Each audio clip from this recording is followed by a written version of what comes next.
Oke, teman-teman semua. Assalamualaikum warahmatullahi wabarakatuh. Nah, Putiannya sudah join kembali.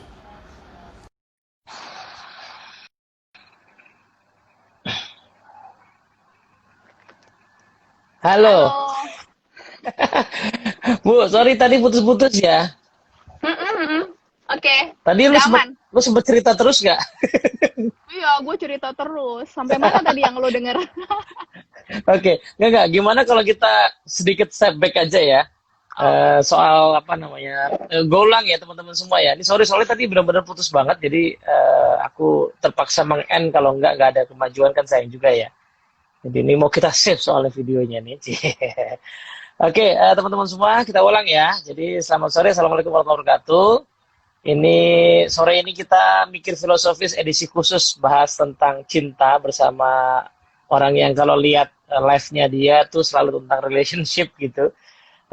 Jadi buku ini akan dibahas di sore ini, tapi mungkin nanti tengah-tengah kita akan bahas dulu. Judul ini sempat membuat banyak orang yang ngelihat itu salah kira ya, dikiranya tentang buku tentang apalah gitu ya. Ternyata ini sesuatu yang sangat sangat deep ya. Tadi Bu Mbak Tian sudah sempat membahas di bagian depan. Nah, boleh nggak kita ulas sedikit? Sorry tadi agak keputus sinyalnya. Monggo. Oke, it's okay. Jadi, pasti sama tadi yang kayak lo bilang, kalau dari judul bukunya, kenapa Mm-mm. sih The Art of Loving gitu kan? Karena Hmm. Pak Erik ini memperhatikan, baik lagi ini buku jadul tahun 50-an, Pak Erik tuh memperhatikan Mm-mm. orang-orang itu kebanyakan, kayak misalnya ini cinta konteksnya dalam hubungan romantis, itu orang tuh fokusnya Mm-mm. untuk dicintai gitu. Jadi karena fokusnya Hmm. supaya dicintai, jadi kalau laki-laki itu gimana biar gue punya karir oke, Mm-mm. sukses gitu kan, materi lah, sehingga jadi menarik Mm-mm. untuk wanita. Sebaliknya kalau wanita juga sama, berusaha untuk menarik, untuk populer, supaya dia bisa dicintai. Tapi karena fokusnya supaya dicintai, jadi sebenarnya nggak merasa penting bahwa cinta itu sebenarnya kita perlu belajar untuk mencintai kayak gitu. Hmm. Jadi Pak Erik ini mengupas, menurut Pak Erik, mestinya kita itu lebih banyak belajar tentang cinta. Kenapa? Karena sebenarnya cinta itu sesuatu yang didamba, dirindukan banyak orang, tapi Mm-mm. seringnya Mm-mm. gagal gitu ya. Dan karena seringnya Hmm. gagal, sebenarnya kan kita perlu cari tahu penyebabnya. Kenapa gagal, dan untuk cari tahu juga sebenarnya makna cinta itu apa gitu. So, menurut Pak Erik, makna cinta itu seperti dalam judul buku ini sebenarnya. Cinta itu is Hmm. an art, seni gitu. Karena itu adalah seni sama Hmm. kayak seni yang lain, seni musik, seni teater, seni Mm-mm. apapun lah. Kita itu pertama perlu menguasai teorinya gitu ya. Ini gue Hmm. agak tenang sih. Kenapa agak tenang? Karena gue tuh selama ini ngulik-ngulik teori gitu ya. Gue pikir ada yang salah sama diri gue. Ternyata itu adalah step pertama sebenarnya yang perlu kita lakukan untuk Oh, bisa oke. menemukan cinta. Anggaplah begitu. Yang kedua, kalau udah menguasai teorinya, kita perlu menguasai prakteknya. Di buku ini juga ada Mm-mm. contoh-contoh bagaimana praktek cinta yang mature, menurut Pak Erik. Dan yang ketiga, kita mesti Mm-mm. fokus untuk bisa apa ya, fokus supaya bisa sukses lah, maksudnya kayak gitu. Mm-mm. Nah, itu jadi tiga yang perlu apa namanya, dikuasai. Ini gue sambil nyontek-nyontek gitu ya. Sorry, Kenapa sih tadi? kita rangkum Ya, dikit Putian. Tiga tadi apa? Teori terus praktek. praktek. Habis teori kita perlu menguasai prakteknya gitu kan. Yang ketiga, kita mesti Hah? fokus. Karena Oh, fokus. apapun yang nggak kita fokusin ya itu nggak akan jadi apa namanya, ahli gitu ya. Jadi untuk bisa ahli apapun kan kita Mm-mm. mesti fokus. Itu common sense sebenarnya. Nah, terus tadi gue sempat Oh, bilang, oke. kenapa sih cinta itu apa ya, sesuatu yang dirindukan banget gitu sama semua Mm-mm. orang. Sebenarnya Mm-mm. jawabannya karena sumber kegelisahan utama manusia itu adalah rasa keterpisahan, isolated Mm. ya. Makanya di saat sekarang nih, COVID, terus harus pandemi yang kita lockdown, PSBB dan Mm-mm. segala macam, kan banyak yang stres, banyak yang gelisah gitu ya. Karena Mm-mm. memang kita tuh nggak bisa terpisah, nggak bisa sendirian kayak gitu. Jadi Mm-mm. kita punya kebutuhan untuk menyatu dengan sesuatu di luar diri kita kayak gitu. Bisa apapun, bisa alam, Tuhan, orang lain kayak gitu kan. Nah, Mm-mm. ada 3 cara untuk menyatu kalau menurut Pak Erik gitu ya. Yang pertama itu dia sebut istilahnya orgiastic states gitu. Jadi ini gue nggak akan terlalu bahas. Jadi menyatu dengan sengaja untuk mencapai kondisi trans kayak gitu. Bisa kayak kalau zaman dulu obat bius, atau ada beberapa orang yang berzikir atau beribadah sampai mencapai trans gitu kan, atau kaitannya sama seksualitas. Nah, yang kedua itu cara kita menyatu itu dengan conformity. Jadi kita itu senang punya identitas sama lingkungan, sama budaya, sama adat, sama bangsa kayak gitu. Nah, yang menarik yang ketiga nih, kita juga bisa merasa menyatu dengan karya kita kalau kita berkarya secara kreatif gitu. Jadi seseorang yang berkarya, betul, seseorang, tapi ini beda. Jadi seseorang yang berkarya dengan kreatif itu menyatu dengan karyanya. Kayak misalnya lu sebagai facilitator gitu ya, atau lu penulis buku deh. Lu kan udah penulis buku udah terkenal fenomenal gitu ya. Ketika lu nulis buku dan lu menyatu dengan karya lu itu, di situ lu merasa lu udah nggak sendirian lagi, lu udah nggak terpisah lagi, atau karya bentuk apapun. Nah, ini tapi Pak From mengkritik dengan pekerjaan-pekerjaan atau kerja yang produktif, yang tidak kreatif, kayak misalnya di pabrik atau di organisasi yang kita cuma di situ istilahnya cuma ada sebagai bagian dari ban berjalan gitu. Jadi di pekerjaan yang kita cuma ngikutin SOP doang, itu nggak akan terjadi penyatuan. Jadi perlu ada kerja kreatif di mana kita yang menciptakan, kita yang menginisiasi, kita yang bikin, kita yang menikmati juga, itu baru akhirnya jadi penyatuan gitu. Itu salah satu bentuk supaya kita bisa mengatasi keterpisahan gitu. Nah, di sisi yang lain, Pak From itu kan ada 3 cara ya gitu. Juga menyebutkan cinta-cinta yang nggak dewasa, yang immature. Nah, di sini gue jadi belajar lagi sih, cinta-cinta yang nggak immature itu kayak ada istilahnya penyatuan simbiosis. Simbiosis kita tahu ya, saling membutuhkan gitu kan. Contohnya ibu dan anak. Jadi bentuk cinta yang nggak dewasa itu kalau di orang dewasa itu kayak istilahnya kita suka dengar misalnya submission atau bentar gue nyontek masokis lah, gue jadi lupa deh. Jadi ini nggak yang masokis tuh bukan yang kayak terlalu serem banget gitu, nggak ekstrim. Tapi kalau kita merasa inferior terhadap pihak lain, pasangan misalnya atau siapapun gitu kan, identitas kita tuh bergantung sama identitas orang tersebut. Nah, di situ kita ada dalam bentuk cinta yang gak dewasa kayak gitu. Jadi kita merasa kita itu ada karena ada orang lain. Ini biasanya orang-orang yang itu kan hubungannya biasanya kalau nggak dewasa itu toksik gitu ya, yang susah lepas karena dia khawatir dia nggak punya identitas lagi kalau dia lepas dari pihak yang dominan tersebut gitu. Itu bentuk pasif dari cinta yang nggak dewasa. Nah, ada juga bentuk aktifnya. Bentuk aktifnya tadi lawannya masokis itu kan sadistis gitu. Orang-orang yang sadistis ini ya juga nggak ekstrim yang bayangan yang gimana-gimana gitu ya. Tapi dengan mengkontrol orang lain yang kita bilang kita cinta, itu salah satu bentuk juga sadistis kayak gitu. Dan jadi ini bentuk yang nggak dewasa gitu ya, bahwa kita tuh men-treat orang lain itu sebagai objek, bahwa kita bisa ngatur-ngatur mereka sesuai kemampuan kita. Gitu. Nah, ini dua-duanya ini istilahnya penyatuan tanpa integritas kalau menurut Pak From. Itu bentuk cinta-cinta yang gak dewasa. Jadi balik lagi mungkin di satu part dari diri kita, atau dulu pernah kalau kita merasa inferior atau justru sangat superior ketimbang pasangan kita, itu sebenarnya bukan bentuk cinta yang baik gitu, nggak dewasa. Sebaliknya, cinta yang dewasa itu sebenarnya di sini dibilang tetap memelihara integritas sebagai seseorang. Jadi dia bilang ada istilahnya 2 insan menjadi satu tapi tetap 2.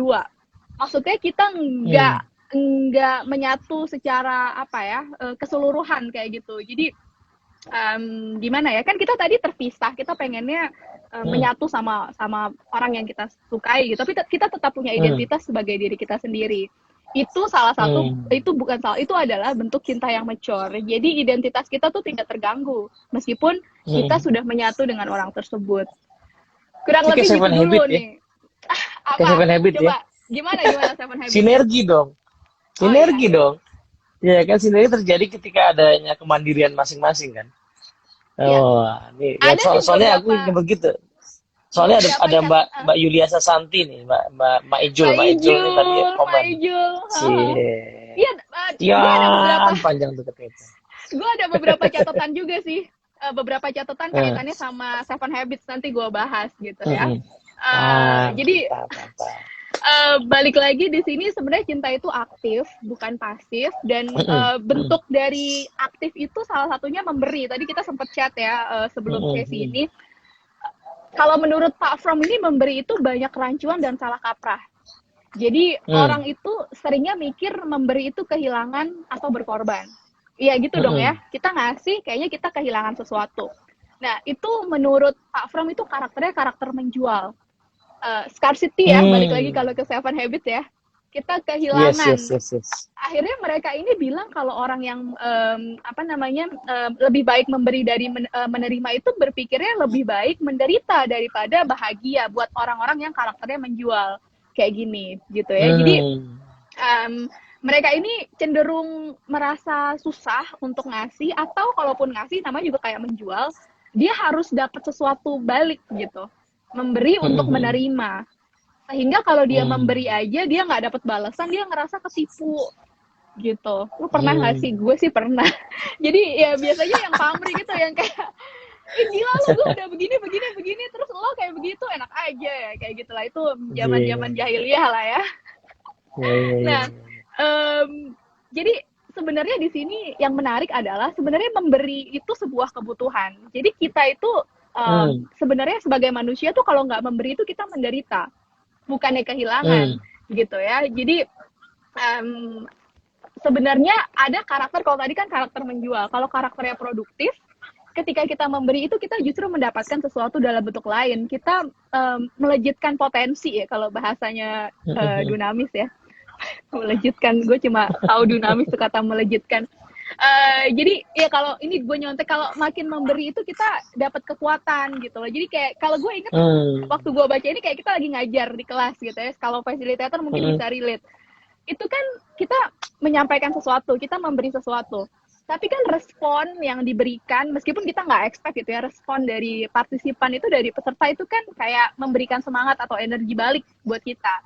Nah sebenarnya kayak gitu. yes, Jadi yes, benar, benar, benar, benar. mestinya kalau karakternya produktif, memberi itu bukan kehilangan atau memberi itu bukan berkorban, tapi memberi itu sebenarnya membuat kita benar-benar hidup. Menurut Pak Kom, gitu Mm. sih bahasa filosofisnya. Oke, luar biasa. Nah, Jadi gue coba rangkum nih ya, karena ini mudah-mudahan teman-teman jadi baca buku ini. Kan dulu buku ini berkesan banget ya, buku ya. Jadi pertama baca itu waktu kuliah, terjemahan, tapi bukan yang tadi itu. Jadi masih jelek banget terjemahannya. Terus nemu buku ini di Kinokuniya, ternyata harganya murah juga ya. Jadi 2009 ini.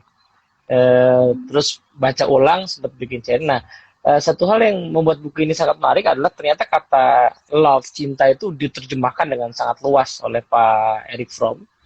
Justru salah satu kritiknya kan tadi ya, jadi kritiknya tuh di kata cinta itu kadung ya. Kalau kalau istilah gua waktu gua sharing mungkin lu, kadung dipersempit oleh Hollywood lah gitu. Menjadi hanya romansa ya, romansa antara manusia gitu kan. Bahkan sempit banget. Jadi even kalaupun kita lihat misalnya film-film Hollywood yang mencoba memperluas cinta tentang kakak adik atau orang tua anak itu sedikit jumlahnya. Ya kan? Jauh lebih banyak itu dikampanyekan yang itu. Nah, tapi buku ini tiba-tiba membuat kita jadi agak mesti ngelihat sebagai sesuatu yang luas, termasuk tadi ya, even terhadap karya itu. Nah, karya yang kita sungguhi itu ternyata penyatuan dengan karya itu bisa merupakan salah satu bentuk cinta gitu ya. Nah jadi make sense kenapa? Karena sebenarnya tadi Bu Tian sudah merangkum poin pertama adalah apa namanya? Karena kita nggak terampil, jadi kita lebih sering ingin dicintai ya, jadi objek gitu ya. Nah, karena ingin jadi kadang-kadang kalau nggak terima ya pasti kecewa kan. Padahal kebutuhan apa tadi, kebutuhan penyatuan, kecemas karena keterpisahan itu kan selalu ada ya. Jadi butuh menyatu. Tapi karena nggak terampil sehingga ya sering kecewa ya, karena pengennya menerima kan. Kalau menerima kan orang nggak mesti kasih kita gitu kan, atau nggak mesti orang lah, anggaplah pekerjaan ya. Kalau tadi aku lihat contohnya Triana yang terakhir menarik tuh. Memberi tapi apa tadi, nggak dapat balasan, apa tadi? Sorry. Iya, jadi kita tuh biasanya memberi untuk diberi. Jadi pamrih gitu loh. Nah, Ada syaratnya. nah, nah, nah, nah, nah, benar-benar. Kayak Nah, poin ini kan berbisnis. menarik ya. Ya, poin ini kan menarik ya. Itu mungkin bisa banyak orang relate kalau yang lagi tadi ya mempersempit isunya di isu romansa mungkin dengan pasangan. Tapi kerja kan gitu juga ya Tian ya. Kadang-kadang kita ngasih terus ngarep dapat balasan gitu, apresiasi lah, karir lah gitu kan. Ya, itu sebenarnya jadi sebentuk cinta Nggak yang dewasa. bersyarat tadi itu ya, yang gak dewasa ya. Hmm. Nah, ini poin seru juga nih ya. Jadi kalau dilihat tadi yang pasti yang cerita itu kok jadi keingetan Maslow ya. Ya, hierarchy of needs. Ah, karena orang yang ada di kebutuhan atas itu self actualization, self transcendent itu kan kebutuhannya ngasih tadi tuh, ngasih, berkreasi gitu. Nah, sehingga pekerjaan-pekerjaan yang mungkin dikritik sama Pak From sebagai pekerjaan yang rutin, yang repeating gitu, yang tidak ada kreasi di dalamnya, itu akan membuat orang sulit mencintai kalau dalam misalnya. Nah, so yang membuat orang kemudian sulit mencapai apa potensi yang melejit tadi itu. Gimana menurut Yes. Bu? Ya, jadi memang berarti kan balik lagi bagaimana kita memaknai sesuatu gitu ya. Ketika kita memaknainya kita hanya bagian yang pasif, akhirnya kita tidak bisa menyatu. Tapi sebenarnya nggak tahu ya, kalau gue sih percaya di setiap bagian itu selama kita bisa memaknai itu dengan baik, kita tetap bisa apa ya, memunculkan ide-ide atau masukan atau apapun gitu ya. Ideally itu tetap bisa kita bisa kreatif dan akhirnya jadi sesuatu yang aktif juga, bukan pasif. Dan ketika itu aktif, maka kan itu juga jadi apa ya, tadi bisa ke penyatuan yang karya kreatif. Nggak tahu ya, karena gue juga beruntungnya masih ada di part yang masih bisa berkreasi gitu ya. Jadi balik lagi ini tentang pasif atau aktif, which is kalau mau itu bisa apa, menghilangkan keterpisahan dan membuat kita menyatu, itu mesti yang pasif itu kita buat jadi aktif. Kita masuk ke situ, ide kita, pemikiran kita, ya balik lagi cinta kita ke situ. Gitu. Nah, ini sebenarnya lo ada komen, gue mau juga bahas yang menarik itu di sini. Ya tadi cinta itu sesuatu yang melahirkan cinta juga. Jadi kalau nggak bisa melahirkan cinta itu disebut impoten. Kalau kita mencintai seseorang tapi orangnya nggak cinta, itu berarti kita nggak berhasil. Nah, ini yang menarik yang gue banyak ingat sama Seven Habits. Di sini Pak Eric Fromm bilang ada 4 unsur cinta. Yang pertama itu perhatian. Tadi gue udah bilang di awal, kita itu mesti fokus gitu ya sama sesuatu yang kita cintai gitu. Yang kedua itu tanggung jawab. Yang ketiga itu respect. Yang keempat itu pengetahuan. Nah, yang perhatian ya udahlah, kita tahu gitu ya. Kita di situ dibilang apa ya? Kita akan memberikan jerih payah untuk yang kita cintai gitu kan. Dan sebaliknya. Nah, yang tanggung jawab itu kita sering mikirnya itu sebuah kewajiban. Padahal menurut Pak Eric Fromm itu ditekankan yang namanya tanggung jawab itu sebenarnya perasaan sukarela. Di sini dibilang oleh Pak Fromm, tanggung jawab itu asal katanya dari mungkin ini bahasa Latin ya, respicer ya, lo bacakan di situ ya, melihat. Jadi apa namanya? Sorry itu salah deh, gue maklum ya. Gini. Maklum baru baca. Jadi tanggung jawab itu respect, bukan. Jadi tanggung jawab yang berlebihan itu, tanggung jawab kan tadi mestinya sukarela. Tapi kalau berlebihan itu, tanggung jawab yang berlebihan itu bisa bikin kita mendominasi kalau kita nggak punya respect. Gitu ya. Nah, respect itu tadi yang gue bilang, yang gue salah. Respect itu atau rasa hormat, itu bukan rasa takut atau terpesona. Ya kita sering dengar ya, kalau kita respect sama atasan misalnya, ya kita bukan takut. Jadi ada atau enggak atasan atau Tuhan gitu ya, kita tetap mengikuti gitu kan apa yang diperintahkan gitu kan. Nah, di sini dibilang akar kata dari respect itu, respicer itu artinya melihat. Jadi di sini dibilang kalau kita respect itu kita melihat orang sebagaimana adanya. Jadi kita nggak ngatur-ngatur orang tersebut gitu ya, bahwa orang itu unik. Jadi kita peduli sama orang lain dengan uniqueness-nya untuk tumbuh dan berkembang sebagaimana adanya. Ini gue langsung tersentil sih, karena kadang gini, atas nama kita sayang sama orang lain, cinta atau peduli gitu kan, kadang kita pengen yang terbaik gitu ya. Kita ngasih aturan-aturan atau ngasih saran-saran yang cenderung mengkontrol gitu ya. Gue pernah punya pengalaman ya ekstrimnya, misalnya dia nggak sholat misalnya gitu kan, itu terus ya udah deh gue kasih tahu apalah segala macam gitu. Ekstrimnya gue bikin dia untuk jadi lebih baik, tapi itu sebenarnya kan maunya gue. Nah ternyata gue menyalahi hukum respect itu. Dengan gue begitu sebenarnya gue nggak cinta gitu kan, dan akhirnya gue tidak memberikan dia kesempatan untuk tumbuh dan berkembang sesuai dengan kondisinya dia. Gitu. Jadi dan oh ya, ini kaitannya sama Seven Habits. Kalau kita baru bisa respect sama orang lain itu kalau kita udah mencapai kebebasan. Nah, langsung gue tulis di sini independen. Wah, iya juga ya. Jadi kalau kita masih dependen, ya kan, kebahagiaan kita tergantung dari orang lain. Kalau dia nggak sesuai sama mau gue nggak bahagia, gue sedih. Nah itu berarti kita belum bebas.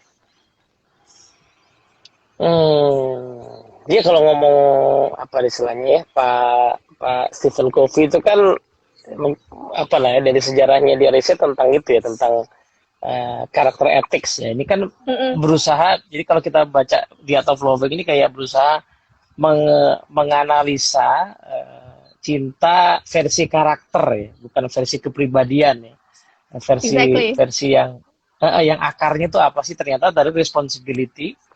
Jadi justru tanggung jawab kita itu, tapi tanggung jawab dengan perasaan sukarela, bukan karena terpaksa, karena kontrak kerja, karena kontrak pernikahan gitu ya, karena kontrak atau kontrak sosial barangkali ya, udah janji gitu kan. Tapi karena kesukarelaan. Nah, cuman di dalam tanggung jawab itu ada unsur respect, yaitu unsur apa tadi? Melihat tuh maksudnya gimana? Ya, jadi dari akar kata melihat tuh gimana? Bahwa kalau kita respect sama orang lain, kita tuh bisa melihat dia apa adanya. Bukan melihat ini kayak paradigma ya. Bukan melihat pakai kacamata kita. Kita melihat memang ya gitu ya.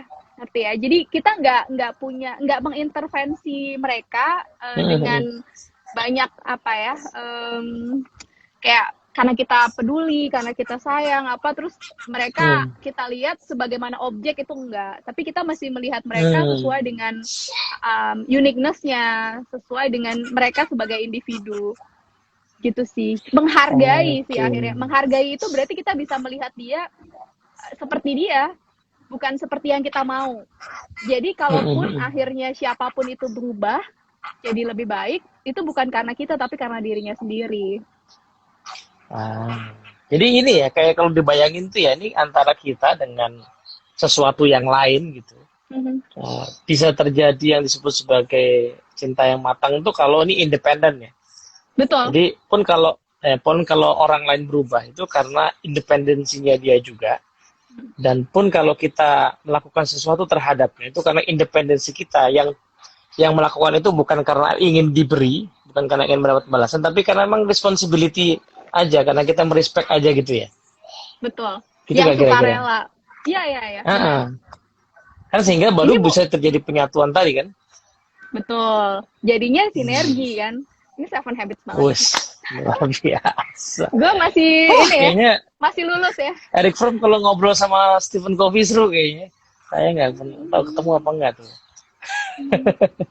Gitu sih. Nah ini berikutnya juga ya, gue tulis di sini respect itu, oh ya tadi kan yang terakhir itu kan pertama tadi perhatian, tanggung jawab, respect, dan terakhir itu pengetahuan ya, knowledge. Jadi di sini dibilang kita itu nggak mungkin respect sama orang lain atau sesuatu tanpa kita mengenalnya.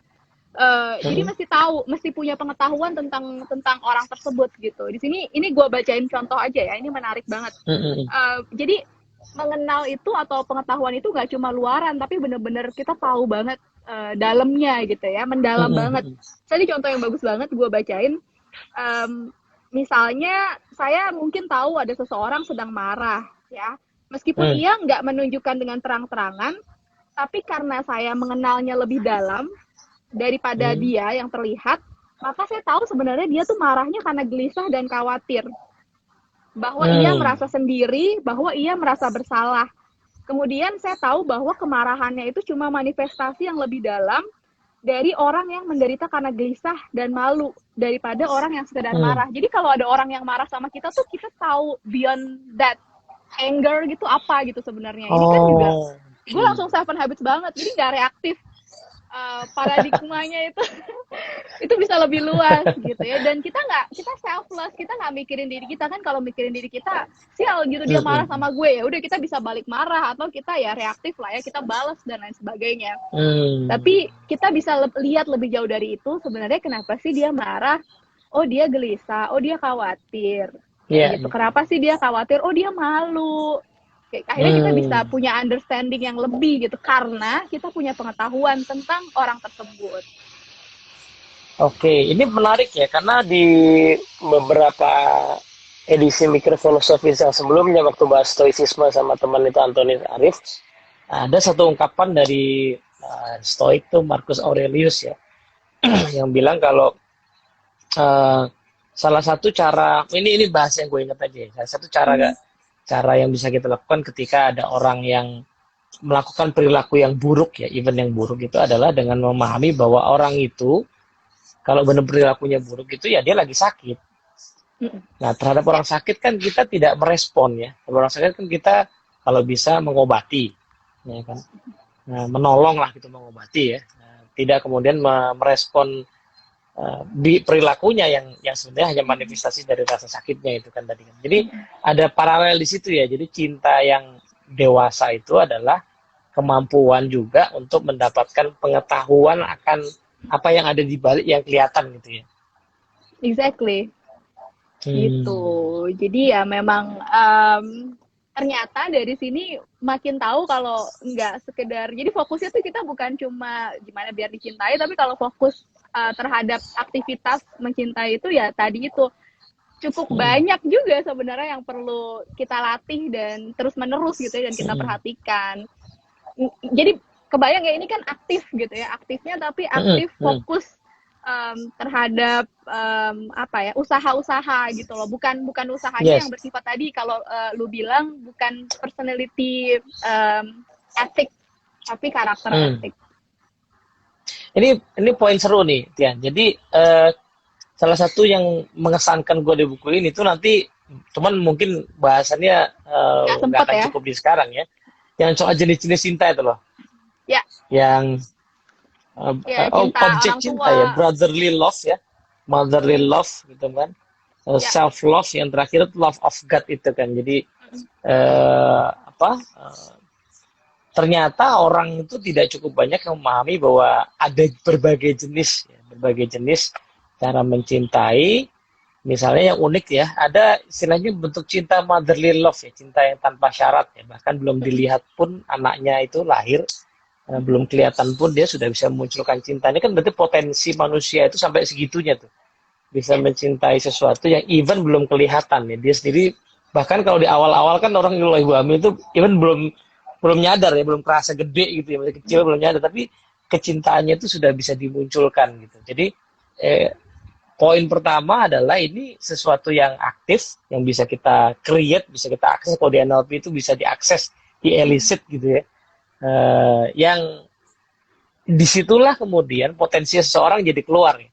Karena begitu transaksional kan berarti apa yang dia berikan terbatasi oleh apa yang ingin dia terima kan.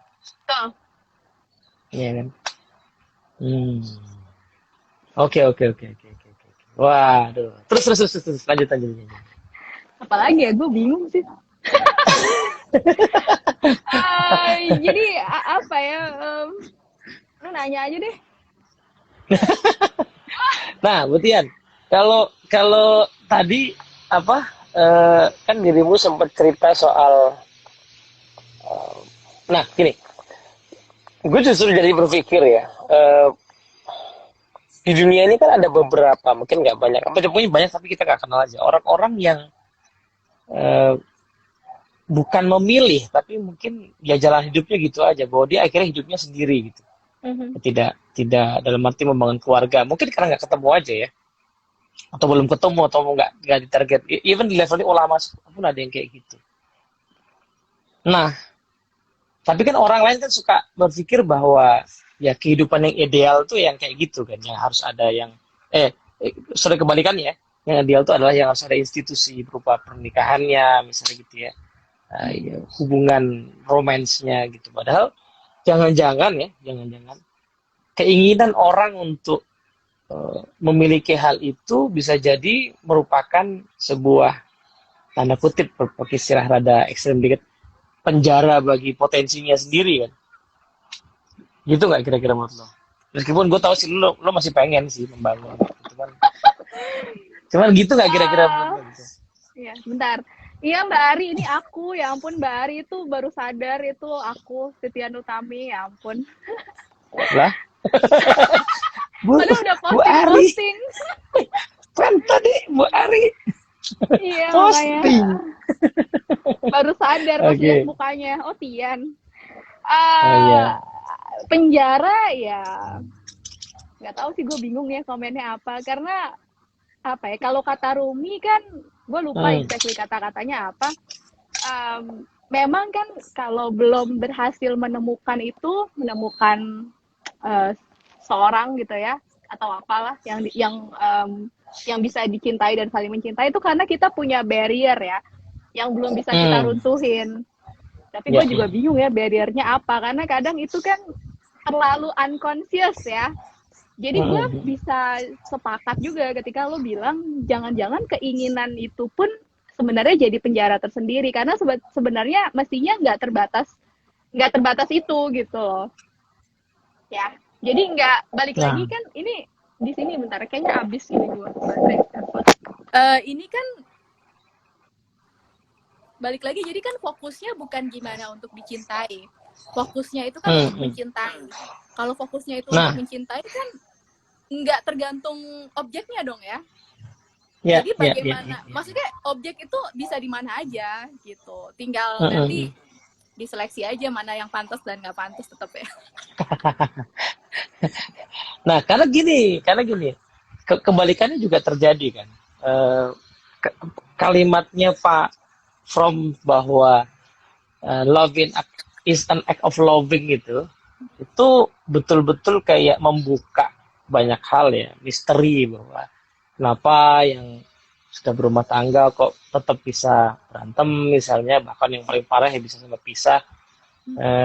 Ya karena institusi itu tidak menjamin.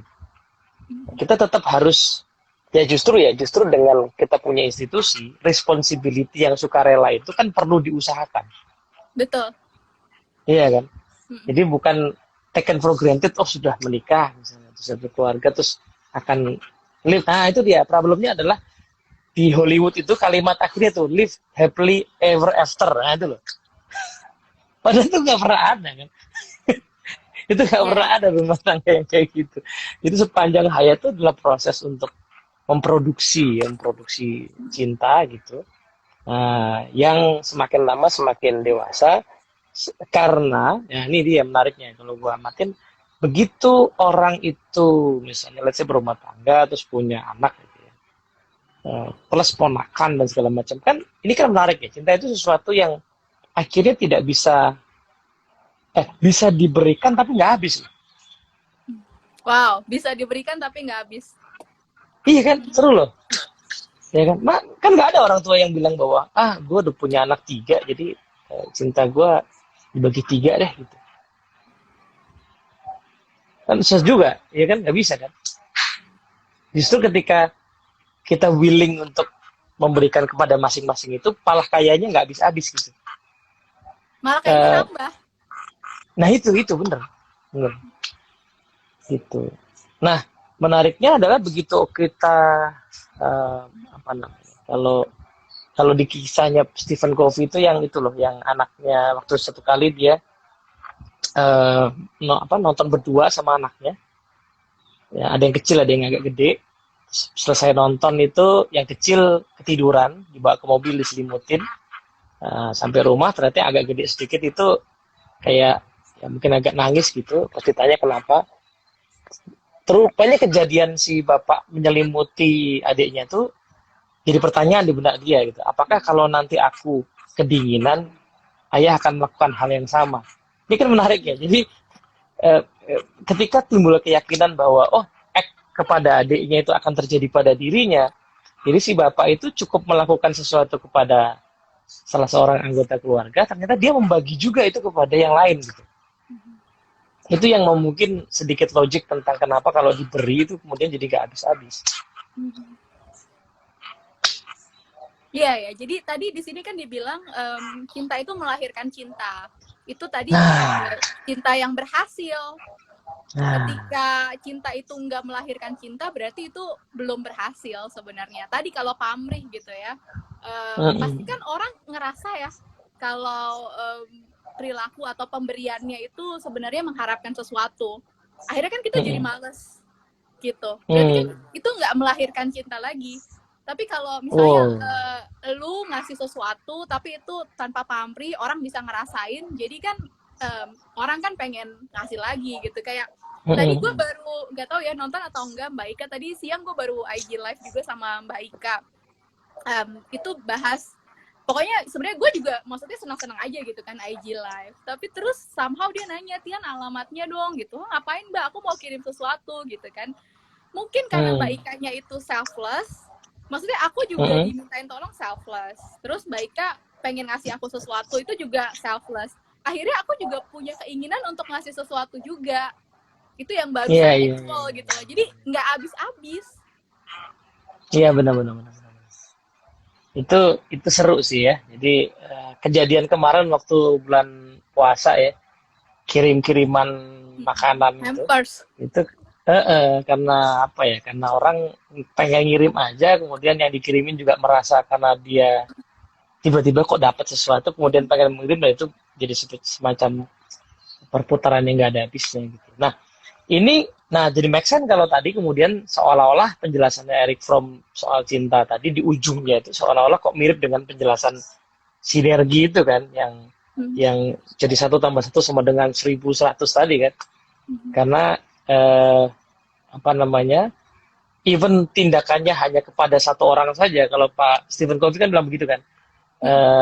Dia ngutip siapa ya? Ngutip Sekjen PBB itu loh, yang dibilang lebih baik mengabdikan diri kepada seseorang secara tulus, sungguh-sungguh, daripada seolah mengabdikan diri ke banyak orang tapi standar gitu. Karena pas yang sungguh-sungguh itu ternyata impact luar biasa. Gue jadi keingetan Helen Keller sama Anne Sullivan kan.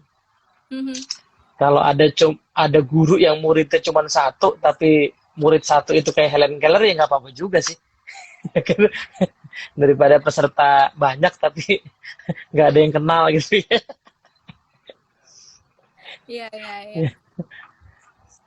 Wah, ini ada Bu Rina Mulyati, ini Jogja nih ya. Cinta melahirkan cinta. Luar biasa. Oke, apalagi Utian? Enggak sih, maksudnya ya gue baru sadar. Awalnya kan gue senang gitu ya, karena di awal tuh, berarti orang itu mesti belajar nih. Maksudnya cinta itu sebagai sesuatu karena seni mesti dipelajari gitu kan ya. Awalnya gue senang, berarti gue nggak salah, I'm in the right path. Tapi makin baca tuh ternyata yang gue pelajari salah semua atau kebanyakan salah gitu ya. Termasuk kayak tadi tentang memberi gitu kan. Ada, gue pernah punya pedoman kayak ya terus lu ngapain memberi kalau lu nggak dapet sesuatu gitu kan. Ya kayak gitu ya, sama kayak sebenarnya kan ini mirip kayak prinsip sedekah gitu kalau di agama gitu ya. Kan sebenarnya selalu dikasih tahu kalau kamu bersedekah juga kamu nggak akan terus kurang. Cuma kan sebenarnya kalau secara ini kan logika yang sederhana itu kan nggak make sense gitu loh. Jadi sebenarnya sih yang gue pengen komen, ini kayaknya gue baca buku itu gampang, cerita ke lu kayak gini gampang, tapi terus terang gue tuh punya riwayat scarcity banget ya. Gue punya sibling rivalry sama adik gue. Terus ya gue ngerasa tadi kalau yang kayak cerita Pak Kofi, mungkin gue kalau ngelihat adik gue diselimutin, gue abis itu bisa nangis gitu ya, karena baper gitu kan ya. Jadi karena akar scarcity itu, gue suka bingung sama teman-teman yang sangat abundance, yang bener-bener memberinya itu enggak hitung-hitungan gitu ya. Termasuk sebenarnya bokap gue pun kedua orang yang sangat abundance gitu ya. Kadang gue bingung rasa pelit gue ini datangnya sebenarnya dari mana gitu ya. Padahal gue baca di situ orang itu menderita kalau nggak memberi gitu. Jadi menurut gue gimana tuh? Gimana sih melatih supaya bisa sampai ke level itu, sampai ke level ya udah kita memberi aja sebanyak-banyaknya. Itu mungkin itu pertanyaan berat juga ya. Gue juga masih belum nyampe ke sana ya, belum nyampe ke bisa ngasih tanpa hitung-hitungan sama sekali gitu. Itu challenging lah gitu. Nah teman, menarik juga untuk kita bedah lebih lanjut nih Tian. Jadi jangan-jangan karena tadi ya love itu art, which is art itu skill, maka memberi pun memang perlu latihan gitu. Jangan-jangan ya. Jadi dan sebagaimana seni itu selalu ada tahapan, orang belajar main gitar kan ada 10-day challenge-nya dulu, nanti naik. Iya, jadi jangan-jangan memang ada tahapan-tahapan yang perlu kita latih. Nah, kenapa kita kemudian susah ya, di tahapan tertentu itu orang kemudian tadi ya seperti kehabisan tangki cinta karena produksinya kan nggak jalan tuh ya, produksi memberinya, ya kan? Jadi kalau gue ngeliatin ini yang nonton kita kayak Bu Ari itu ya, ini mudah-mudahan. Jadi gue ngeliatin orang kayak Bu Ari dan orang-orang lain itu ada orang-orang yang kayaknya punya banyak ide buat memberi. Ya. Nah sementara gue tuh kebingungan ya kalau ada orang yang ulang tahun misalnya, temen itu siapa, saudara, itu nggak jauh-jauh yang kepikiran gue cuma pengen paling gue kasih buku aja, padahal nggak semua orang senang buku kan. Harusnya kan tadi melihat kan. Melihat dia apa kira-kira yang valuable buat dia, tapi gue nggak kebayang gue mau kasih apa ya gitu kan. Nah, sekalinya misalnya gue kasih sesuatu lah, ternyata mungkin salah gitu. Gue kasih misalnya gue ngasih ke siapa, ke saudara, ke istri, anak gitu sepatu gitu. Ukurannya salah gitu karena kurang perhatian kan. jadi ya perlu latihan. Jangan-jangan memang memberi pun ya, act of loving itu perlu perhatian, termasuk tadi ya kalau ngomong diaplikasikan ke dunia kerja gitu ya, supaya terjadi interaksi antara kita dan pekerjaan dengan employer kita, kan kita yang mesti contribute. Nah, tapi contribute kita itu kan bisa dua sisi ya, bisa kita ngerasa contribute tapi nggak cocok sama yang mereka butuhkan sehingga nggak dilihat. Nah, tapi sebenarnya bukan salah mereka sepenuhnya ya, bisa jadi memang mereka kurang apresiatif, tapi di sisi yang lain karena gue juga nggak perhatian apa yang lagi diperlukan kan. Betul. Ya kan, misalnya yang lagi diperlukan itu di kondisi krisis kayak gini adalah ide-ide untuk efisiensi, cari cara-cara baru.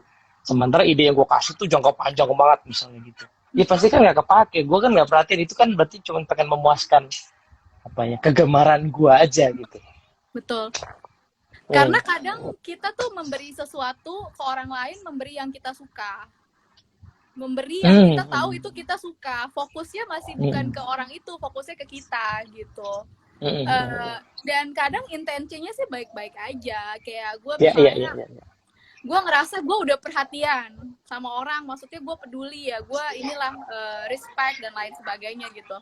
Tapi kemudian gue melakukan sesuatu yang akhirnya menyinggung dia gitu kan, tapi gue nggak maksud.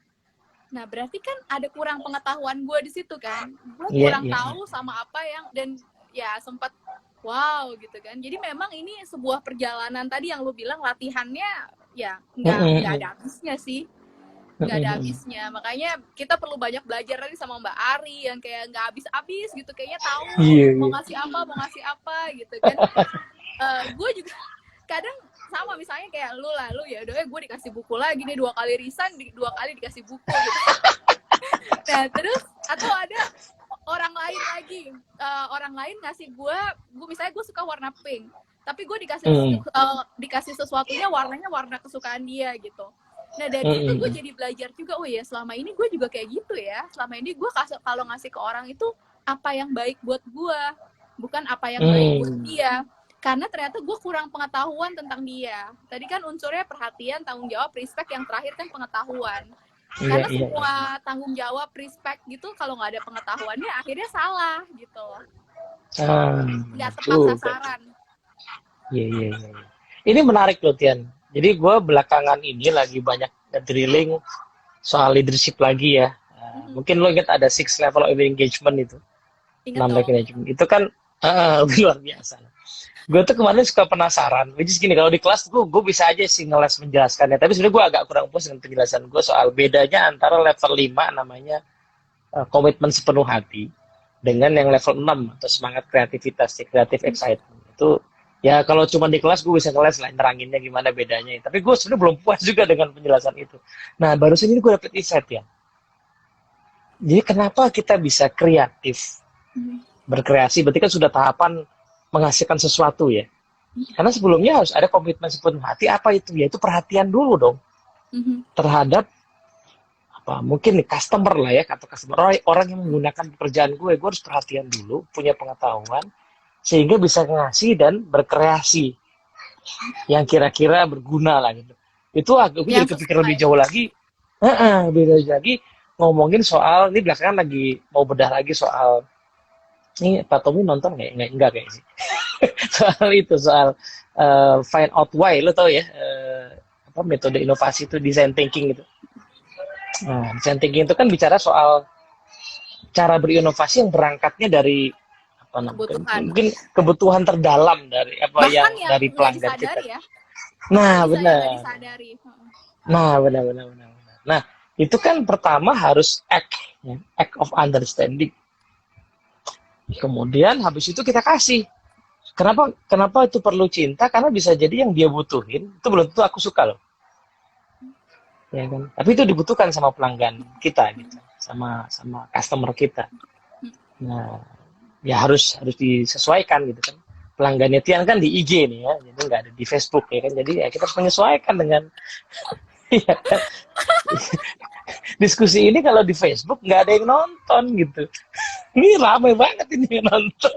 Nggak juga sih, cuma nggak. Gue mau tetap millennials, jadi. Iya makanya benar. Iya benar. Nah soalnya gini, ini jadi buku ini jadi makin relevan kan, karena mungkin ya era dulu Pak Bagus Riono, ingat ya Pak Bagus? Beliau itu kan yang bilang bahwa, Bagus. Beliau itu kan yang bilang bahwa nuansa mungkin ya salah satu nuansa milenial banyak positifnya, tapi salah satu nuansa yang perlu di-exercise itu adalah maksudnya dikembangkan ya, karena kecenderungan self-nya itu sangat tinggi kan, self esteem ya kan, self love. Jadi bahasan itu kan banyak tuh di milenial ya. Me gitu ya. Bener, me generation itu. Jadi buku ini kayaknya perlu banget tuh ya diekspor di era sekarang untuk bisa melepaskan diri dari cangkang self itu, cangkang me tadi. Ya ini gue sampai tulis sih mesti self love. Bukan. Jadi kepleset. Selfless, bukan self love, selfless. Masih kepleset gitu ya. Ya. Oke. Independent. Nah, independence. Berarti teman-teman semua ya, kalau mau baca buku ini siap-siap bahwa ini bukan buku cinta-cintaan yang yang ringan atau yang bukan yang sempit. Apa tadi? Bukan yang sempit. Benar-benar bukan yang sempit. Ini deep ya, even kalau dipraktekkan pun ya, prakteknya dalam hal relationship tadi yang misalnya antara dua manusia ya. Even kalaupun itu cara menerapkannya betul-betul tidak seperti kelas-kelas romansa yang ada gitu ya. Justru ini sesuatu yang sangat deep gitu, dan menurut gua akhirnya ya ini hanya realistis di sebuah institusi, mungkin institusi pernikahan misalnya, kalau mau antara dua manusia laki-laki perempuan, ini justru sangat realistis di situ, karena tanpa institusi itu berat banget ya kan ya, lo latih responsibility itu berat banget, karena di institusi pernikahan itu kan ada bukan hanya dua orang menikahnya, ada tadi keluarga besar itu kan exercising responsibility dan respect tadi jadi luar biasa. Tanpa institusi itu kan kita dengan mudah keluar dari permainan itu kan. Nggak cocok, keluar. Nggak cocok, keluar. Begitu sudah ada di institusi itu kan, akan di-exercise tuh ya, pengetahuan. Ya. Gitu. Ini ada komentar nih, Febrin. Mau nanya dong, kalau memberi mengutamakan perhatian dengan yang dibutuhkan, bagaimana membedakan dengan idealisme kita? Gimana menurutmu, Butian? Ya tadi memang sama sih, gue juga orang yang penuh idealisme pribadi, sehingga kadang itu menjadikan orang lain itu sebagai objek yang perlu sesuai sama idealisme yang gue punya gitu. Jadi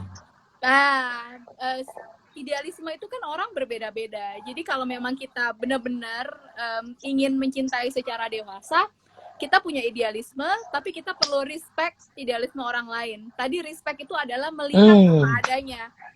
Bisa jadi idealisme itu konflik, tapi kan tadi kayak yang Mas Teddy udah bilang, mungkin misalnya kita punya idealisme pekerjaan konteksnya di kantor, kita punya idealisme mau menciptakan sesuatu, ya idealisme kita. Menurut kita nih kantor nih butuh gitu, mesti begini. Tapi ternyata buat mereka atau owner, let's say, atau buat orang-orang di sana, mereka nggak butuh idealisme yang kayak gitu. Ya kita nggak bisa selfish, nggak bisa mementingkan idealisme kita untuk kita paksain. Jadi kita perlu meng-adjust sih. Meskipun ini pada prakteknya balik lagi kayak tadi misalnya kaitannya sama sholat gitu ya, yang begitu-begitu ya baik benar itu agak ribet gitu. Tapi secara umum kalau kita mau memberikan perhatian, memang perhatian yang sesungguhnya itu ketika kita bisa respect, bisa menghargai orang tersebut seperti apa adanya dia. Gitu sih. Ini seru nih ya. Jadi karena kata idealisme kan berangkat dari kata ide lah ya. Jadi idenya apa nih? Ya, idenya apa nih? Kalau yang dimaksud barangkali idealisme itu ide gue apa nih? Nah itu akan jadi berat tuh kalau mau menjalankan cinta yang matang tadi. Tapi kalau idenya itu ide yang sinergi tadi jadi menarik ya. Jadi yang gue bayangkan idenya adalah ide gue bersama mereka itu seperti apa gitu. Ini kan jadi menarik kan. Jadi ada bahasan soalnya sama teman gue yang Antonius Arif tadi kemarin soal penerapan stoicisme di rumah tangga gitu kan. Kalau kita hanya stimulus respon, ini orang lagi ngasih stimulus yang negatif, terus kita reaktif juga kan jadi bentrok nih. Tapi salah satu cara mengatasinya adalah membayangkannya. Di akhir hidup lo pengen punya hubungan seperti apa dengan orang ini? Nah, kan kayaknya iya kan, misalnya nih, dia mengatakan sesuatu yang mungkin menyakitkan, gue merespon dengan menyakitkan, gue juga. Itu nggak akan terjadi kalau gue membayangkan di umur 80 misalnya sama-sama hidupnya harmonis kan nggak mungkin kan. Kalau respon gue begini kan, dengan membayangkan idenya nanti seperti apa, maka respon yang ini jadi seperti hanya hal kecil yang nggak perlu ditindaklanjuti dengan serius gitu. Tapi lebih cocok yang tadi gitu, bahwa di balik perilaku orang itu ada entah kecemasan, ya ada luka barangkali ya kan. Ini agak nyambung sama buku-buku dia yang lain ya, Bu, yang Escape from Freedom lo baca nggak? Belum. Karena belum bukan ya? jadi referensi skripsi gue. Oh iya. Tapi gini, jadi Warwick Fromm ini info aja teman-temannya. Ini salah satu penulis favorit karena dia itu nulis bukunya judulnya itu judul yang artistik.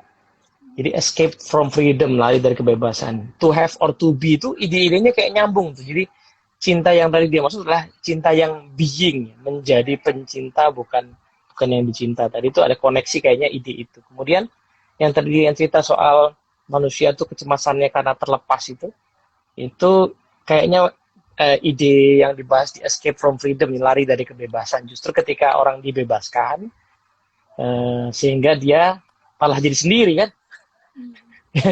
Jadi sendiri, ternyata orang justru pengen lepas dari kesendirian itu, pengen gabung lagi dengan sebuah entitas yang lain gitu. Paradoks. Kalau Ustadz Nu'man Arihan tuh bilang di Amerika itu dulu waktu dia pindah ke Amerika, dia bilang, wah di kelas itu anak remaja tuh bebas banget ya, duduk segala macam nggak karu-karuan.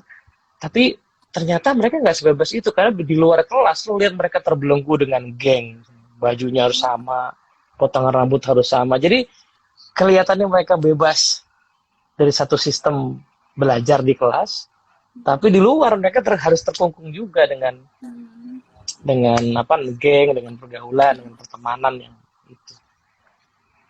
Oke, kompensasinya Butian. gitu ya, jadi kompensasinya tidak Iya, kelas ya. betul. Oke, Butian, bukunya bisa didapatkan di mana? Oh, bukan ya, lu kan reseller ya. Bukan, tapi di Gramedia Oke, sih. oke, oke. Dia ada. Oh, dikasih, tadi itu dikasih sih. Kalau ini dulu di Kinokuniya, tapi sekarang masih ada apa enggak? Cuman di Book Depository harusnya sih ada sih. Gue tuh nyari banget yang bahasa Inggris, karena kan suka bahasa Mm-mm. Indonesia tuh suka terjemahannya suka susah dimengerti gitu ya. Lebih Ya, ngerti ya, bahasa ya. Inggris daripada bahasa Indonesianya. Cuma ya ada dulu di kampus bajakan gitu ya. Mm. Jadi gue Oh, juga sebenarnya masih nyari banget, tapi kalau nggak salah e-booknya di Kindle kayak gue punya juga deh. Cuma kan ada beda ya ya di Kindle. kalau e-book. Mm. Tapi memang ini buku yang waktu itu juga cukup jadi apa ya, lumayan di bestseller juga sih waktu itu. Cuma gue nggak Iya, beli, tapi ada lah, bisa dicari sih teman-teman. Tapi benar yang iya. tadi Kak Teddy bilang, ini bukan buku romansa Hollywood ya, Nah, tapi benar. filsafat. Filsafat, benar. Filosofi cintanya si Eric Fromm. Jadi nggak tahu, aku lupa apakah benar ini buku-buku yang akhir-akhir dia tulis sebenarnya gitu ya. Jadi kulminasi dari pencarian dia, apa namanya, kan dia dulu Freudian kan, kalau nggak salah dia dulu Freudian, kemudian ya ada ketidaksetujuan gitu, ada kekaguman dia tentang Freud juga ada, dia nulis buku tentang itu, kemudian dia nyari jalan sendiri. Jadi dia memaknai ulang tadi, orang yang cemas, yang punya problem tuh ternyata bisa dilihat angle-nya secara berbeda, nggak harus masalah semua gitu ya, seperti di psikoanalisa. Dan pencarian dia tuh sampai kepada yang ini, ternyata ini orang tuh perlu bertindak untuk mencintai sesuatu ya, untuk kemudian mengaktualkan dirinya sehingga lepas dari tadi kecemasan gitu ya, keinginan untuk apa, lari tadi. Oke, begitu. Udah 1 Kemudian jam ya? ada komentar. Hah? Hampir kayaknya, daripada keputus mendingan kita apa, kita rangkum, boleh nggak? Boleh. Gimana, Bu? Ya, rangkumannya itu ada Mbak Yuyun, hai. Oh iya, Temen bener, Mbak dinamis. Yuyun. Tadi Luar ada biasa. beberapa ya temen dinamis. Kesimpulannya, jadi apa ya? Kesimpulannya kita perlu fokus untuk bagaimana mencintai dengan baik ketimbang fokus gimana biar dicintai. Tadi ada 4 unsur kesimpulan yang ini ya. Unsur yang pertama itu perhatian, ya kita pasti ya kalau kita cinta kita perhatian, fokus. Yang kedua itu tanggung jawab, tapi tanggung jawabnya nggak terpaksa, tanggung jawabnya sukarela. Kemudian respect itu bukan takut, bukan mengagumi, tapi kita bisa melihat diri dia apa adanya, sehingga kita bisa menghargai dia sebagai individu. Tapi tadi tanggung jawab dan respect itu nggak ada gunanya kalau kita nggak punya yang keempat, yaitu pengetahuan. Jadi kita perlu benar-benar tahu luar dalam orang tersebut, sehingga bisa pas gitu ya, apa yang mereka butuhkan itu yang kita berikan ke orang tersebut gitu. Dan karena orang itu berkembang, apalagi banyak orang ya, satu orang aja berkembang, jadi kemungkinan sih pengetahuan kita nggak akan pernah cukup juga ya. Betul. Ini organisasi juga sama, kalau diaplikasikan ke organisasi atau masyarakat atau komunitas ya. Komunitas yang baru berdiri, kebutuhannya beda dengan komunitas yang udah ribuan. Ya kan, kemarin gue dengar satu perusahaan organisasi yang kita kenal lah ya, startup gitu, dulu pakai istilah tribe, squad gitu, tiba-tiba tahun ini ganti nama loh, jadi tetap pakai business unit, division, jadi pakai istilah-istilah korporasi yang dulu pada umumnya gitu ya. Ya mungkin karena karyawannya 5.000 orang gitu. Pola kerja yang terlalu agile itu kalau cuma di bawah 1.000 barangkali make sense, tapi kalau kalau dia masih mencintai organisasinya itu ya, dia harus bikin struktur, harus bikin sistem ya, supaya ini bisa terus berkembang gitu. Dan mungkin pelanggan juga ketika perusahaan baru berdiri masih oke-oke saja, begitu udah gede agak susah. Oke, tinggal 25 detik. Waduh, ya udah, oke. Gue tadi mau nambahin sesuatu tapi nggak jadi.